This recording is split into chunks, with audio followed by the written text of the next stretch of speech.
Gencatan senjata Palestina-Israel diumumkan rakyat suka cinta dan saling klaim kemenangan.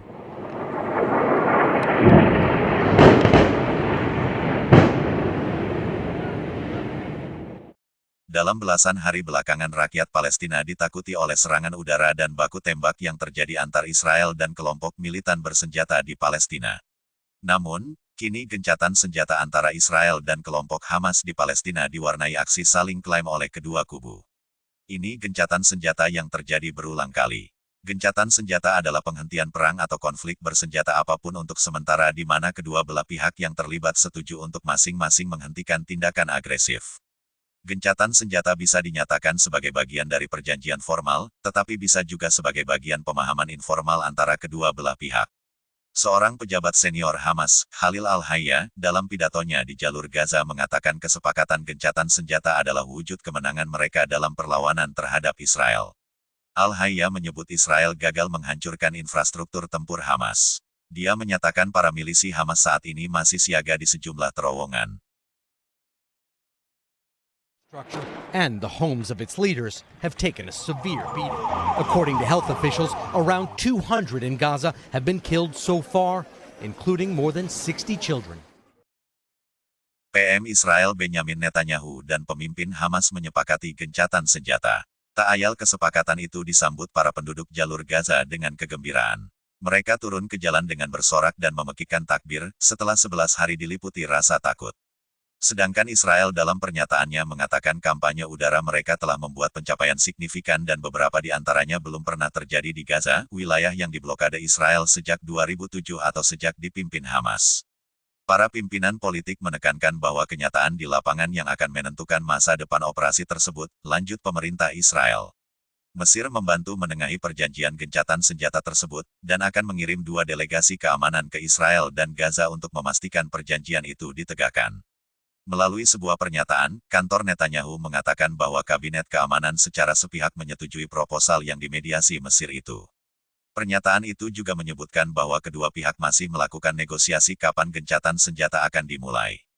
Pernyataan yang dikeluarkan Kabinet Israel sebelumnya menyebutkan bahwa gencatan senjata itu diusulkan oleh Mesir dan akan berlaku secara Says this must end. The population is terrified. They've started moving from their homes because they know.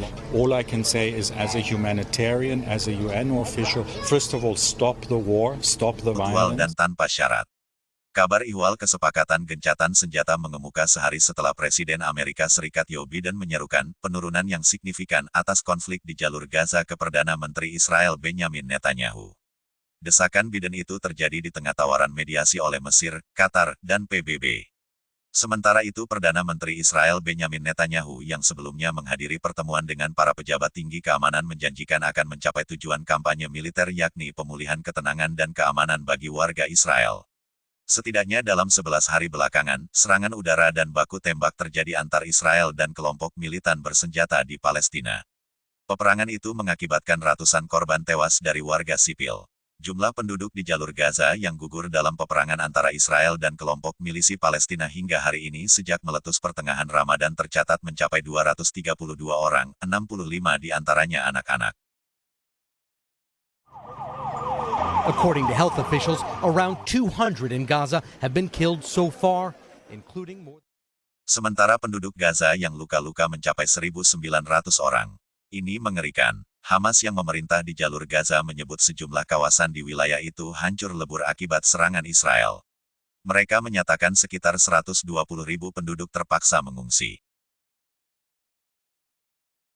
Amani Al-Shawabji, a teacher, went to a school when a bomb exploded by her house. Because they no longer feel safe. All I can say is, as a humanitarian, as a UN official, first. Sedangkan jumlah korban tewas dari pihak Israel akibat serangan roket milisi Palestina dari jalur Gaza tercatat sebanyak 12 orang. Semoga perdamaian ini panjang dan tidak ada lagi peperangan. Semuanya saling menjaga. Dukung terus teman-teman kita di jalur Gaza pada khususnya dan Palestina pada umumnya. Terima kasih.